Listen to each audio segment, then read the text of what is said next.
So I'm good, and that's usually what I try to do after the fights, unless I don't think there's ever been a time where I took a long time off after the fight. Doesn't matter if I won or I lost, I like to get back into the gym. Not crazy like double sessions or sparring, just do some bag work, pad work, drills to keep working. And if I'm injured, I try and work around those injuries, because I don't like to do fight camps. I like to train hard all year round, always be ready to jump back in the ring. All year round, unless of course I'm injured or I'm ill and I have to take a little break, I'm always training hard.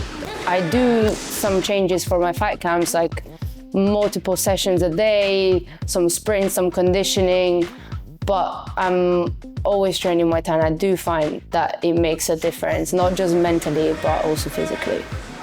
From mentally, since I'm always training hard, there's no really fight camp or no fight camp for me, so I don't have the extra pressure of being in fight camp or no. For me, it's just another week of training, so that helps me as well, not get too nervous about the upcoming fight. Yes, I love it, so I don't get as nervous as I used to, of course, because I'm getting used to it, and I just like being in the ring, so I might be nervous a couple of days, but then as soon as I jump in the ring and I throw that first punch, I remember why I'm doing this, and I just have fun. So the main thing was not doing elbows, because I love throwing elbows. So for 3 weeks, because I think I had a little bit under 3 weeks to switch from Muay Thai to K1, I just tried to focus on not throwing elbows. So I took the elbows out of my pad work, didn't wear elbow pads in sparring anymore, and that was the main thing that I was worried about. And also I tried to, in sparring, just get a bit busier, because K1 is a lot about volume, aggression, and you get to box a bit more because everything scores the same. So I just tried to focus on that a little bit more. But to be honest, it wasn't that big of a change. So I've always been active since I was a child. I've always been doing sports. I've always been a really active kid. And then while I was living in Brazil, I started Brazilian Jiu-Jitsu when I think I was 13 or 14. And eventually I ended up trying a bit of kickboxing as well, but I was doing mainly Jiu-Jitsu. When I moved back to Italy, I tried to do a bit more kickboxing, because my dream was to be an MMA fighter and be in the UFC. Eventually that dream changed, because I fell in love with Muay Thai when I moved here even more. So I wanted to focus more and more on Muay Thai. And I think that this sport helped me a lot with my confidence. I still am, but I used to be even more shy and not as confident. At least when I'm at the gym, I feel good, I feel more confident, I can speak up a little bit more. So it definitely helped me with that. Also with resilience, discipline, motivation, all those things. Living in Italy, well, it was at the end of high school, so from like 15 to 18 or 16 to 19, I was training both, I was competing in both, so kickboxing and jiu-jitsu. And then when I moved here to London for uni, I wanted to go into MMA. I came to this gym and I just wanted to still train jiu-jitsu and Muay Thai, or like here it was Muay Thai, so no kickboxing. But I ended up not doing as much MMA, because when I did the class, there wasn't really any girls in the class, and all the guys were massive. While I found way more training partners in Jiu-Jitsu and in Muay Thai. So that's why I ended up focusing more in Jiu-Jitsu and Muay Thai, and eventually I stopped training Jiu-Jitsu just to focus on Muay Thai. It's both, because I do have in my plans to do MMA, but I think what I'm planning to do now is to still fight Muay Thai for a good couple of years. I want to get to the top. I want to be in the top of the rankings. I want to fight worldwide. My dream is to fight on RWS in Thailand and maybe even one championship. And then I would probably like to switch to MMA as well in the future. But for now, I'd like to focus on Muay Thai a little bit more. Mentality has kind of been the same for me. I think the main change is that the fighters are way more technical. Like when you're fighting C class, there's people that are technical and people that are a bit more brawlers, maybe. I find it that on my A class fight and my Pro K1, it was a bit more technique, and also the opponents get stronger and stronger. Like I found that every fight I have, it gets tougher than the one before. Yes, I definitely found a difference, because I had never fought K1 before, And the difference is that it started from the first bell, like 100 miles an hour straight away. And the pace was really high for the 3 rounds. While in Muay Thai, usually you tend to start a little bit slower, pace yourself, kind of study your opponent like round 1, and then slowly pick it up. And that works better for me, stylistically wise. Like I find myself better as a 5-round fighter. But I also got good cardio, good explosion. So in the end, the 3 rounds worked for me. It's just that it took me a while to warm up into the fight. So that was the main difference, the pace. I think it's good because the more of a rounded fighter you are, I think the better you will do. So of course my preference is to fight Muay Thai A class, but if they were to offer me another Pro K1 fight, I would probably take it, because for me it's just about getting more ring experience and getting as many fights as I can over the future. So the difference, I think, was a lot with the boxing, because in Muay Thai fighters don't usually box as much, also because on the scorecards, kicks score more. So it was interesting to deal a lot more with the punches, and Sophia came out trying to get my head off straight from the first round. So I struggled a little bit at first to deal with her power and her aggression, because she kept coming forward and forward. But then eventually, I know I have good boxing because I do train boxing here at the gym, and with Jose we focus quite a lot on the boxing as well. So as soon as I started finding my range and understanding how to deal with her, then it got easier. But I had Tayo and Papito, and I told them, because as soon as I got back in the corner, I told them she's strong, and she rocked me with a couple punches, because I got used. Jose's taught me that I have to communicate with my corner, tell them if I'm hurt, what's happening. And I told them that I was finding it a little bit hard because she was really aggressive and she was punching forward to land her punches. So I was finding it hard to get my range for my kicks. So the thing that really helped me from them is that they told me that she gave me all her hardest shots. So if I survived that round, I will survive the fight. So from then I could start like throwing my shots. And that was just my mentality going into round 2, that she threw all her best shots. I survived those. Now it was my turn to start getting back at her and like throw my good shots.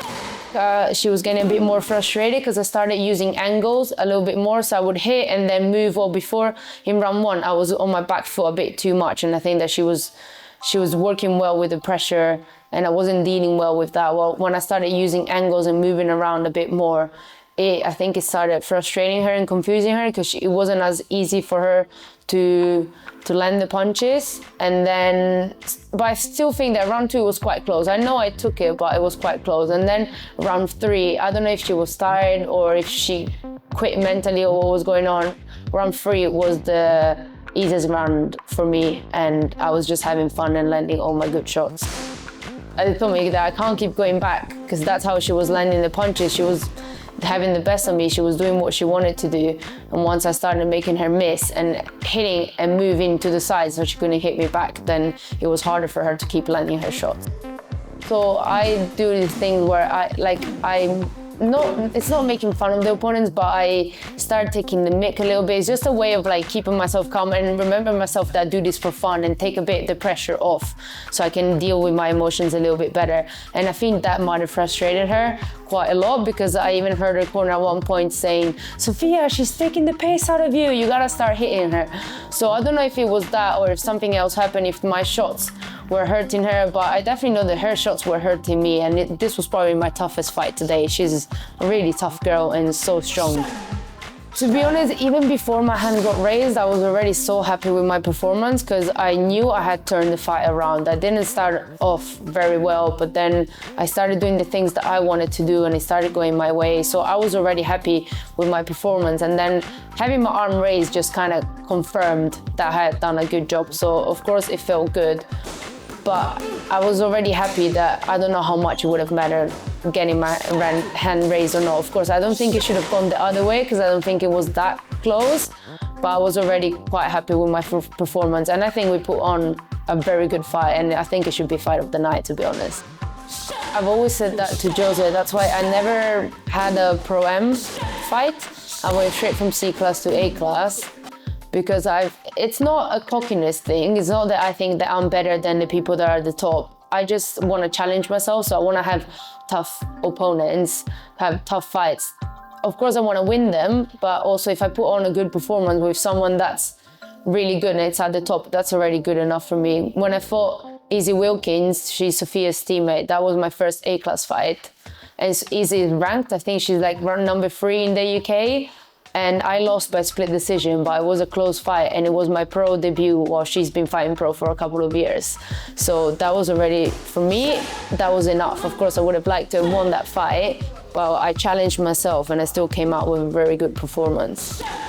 To be honest, I wasn't matched with Izzy at first because I understand that's a bit of a mismatch. Someone that's never fought A-class with someone that's got already some titles to her name. I was supposed to fight a different girl, but she ended up pulling out, I think 2 or 3 weeks before the fight due to an injury. And Izzy's fight had gone wrong. Like she was supposed to fight on a show and I think the show was cancelled. I don't remember exactly what happened. But then in the end, they saw that neither of us wasted a fight camp. They put us together on that show. And at first when Jose told me, I'm not gonna lie, I was nervous because I was like, damn, I've never fought A-class, I'm gonna go up with one of the top in the country. But then Jose told me as well, it was like, they wouldn't put you there if they didn't think you would put on a good performance. And it was like, you got nothing to lose, go there, prove people that you can be at the top. It doesn't matter if you win or lose because you're going in as the underdog and she's got more experience than you. Just show them that you're here to be on the level of the people that are ranked top in the country. So happy after that fight. I was annoyed that I had lost, of course, but looking back, I know what mistakes I did and I know why I didn't come home with the win. But it was still a confidence boost because I mean, I went toe-to-toe with number 3 in the country for 5 rounds and I ended up losing to a split decision. So I think that's still pretty good for my A-class debut. Well, I prefer Muay Thai because I like elbows, I like to throw elbows, and also because I find that 5 rounds suit me better. I think I work better over the 5 rounds because I can take a little bit more time to get into the fights, get into the rhythm, and then I go like 4 rounds after round 1 to to start landing my good shots. Well, K1 is a little bit faster. Like if it takes a while to get into the rhythm, you might not have enough time to then land all your good shots to make it enough for you to win that fight. But also K1 does kind of suit me because I like boxing as well. I like throwing hands, and the fact that everything scores the same, that suits me as well. So my preference is Muay Thai, but I probably wouldn't say no to another K1 fight. Now there are more girls fighting, but still there's not as many girls fighting as there is men. So sometimes it might be a little bit trickier to find an opponent. So if it's the case that they can only find me someone that wants to fight K1, I'd rather take a fight that's not my preference, but still have a fight than have to wait maybe like 2 or 3 more months before I can be back in the ring. When I see the girls that are at the top at the moment, I would love to fight them. Maybe not now, I don't think maybe it's my time yet, but have a couple more A-class fight, and then I definitely like to challenge the girls that are at the top. Just it's more of a personal challenge than thinking I can go and beat them. It's just because I want to see if I can be on that level as them.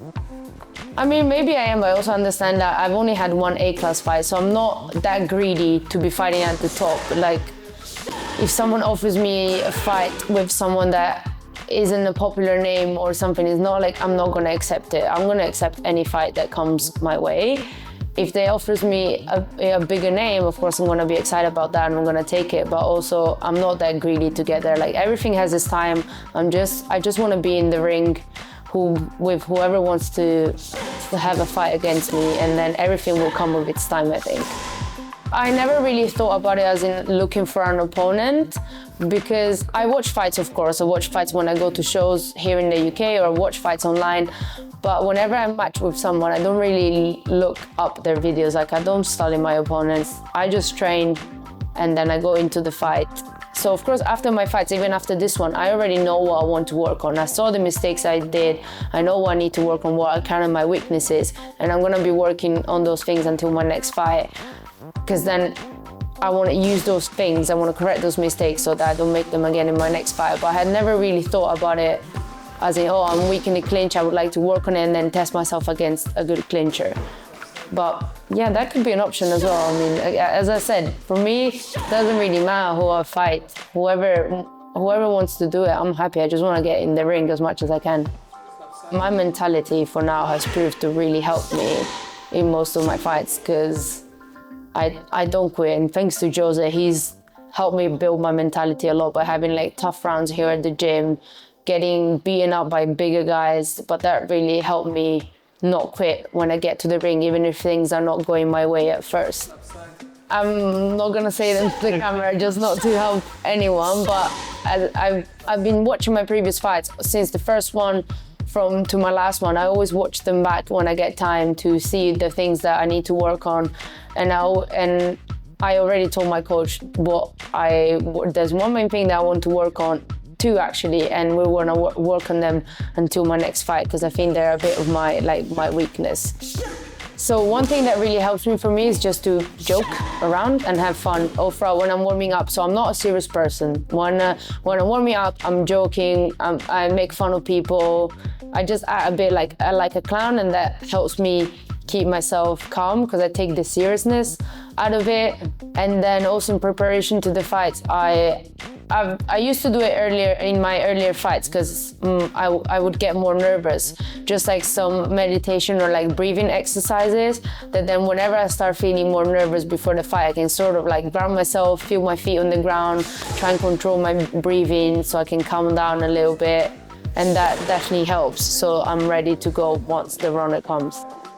When I switch on is when my opponent lands the first punch, and I realize, oh, this is real, I need to switch on, and then I start like landing the punches. But I still keep a bit of the clown mentality when I'm in the ring as well, like trying, again, not put pressure on myself, just have fun, because this is why I do it. It's like because I love it and it's to have fun. Yeah, I think it definitely helps. Having fun and reminding myself to just have fun and not put that pressure on myself helps me stay calm and work on different things, and not let my mind go away or like start overthinking because maybe something is not going my way. And that just helps me keep me calm. And I try and do this in sparring as well, because I used to get super emotional in sparring. Like if someone landed a shot, and I would go crazy and I would want to like take their heads off. And now I try and make it a bit more fun, so joke around.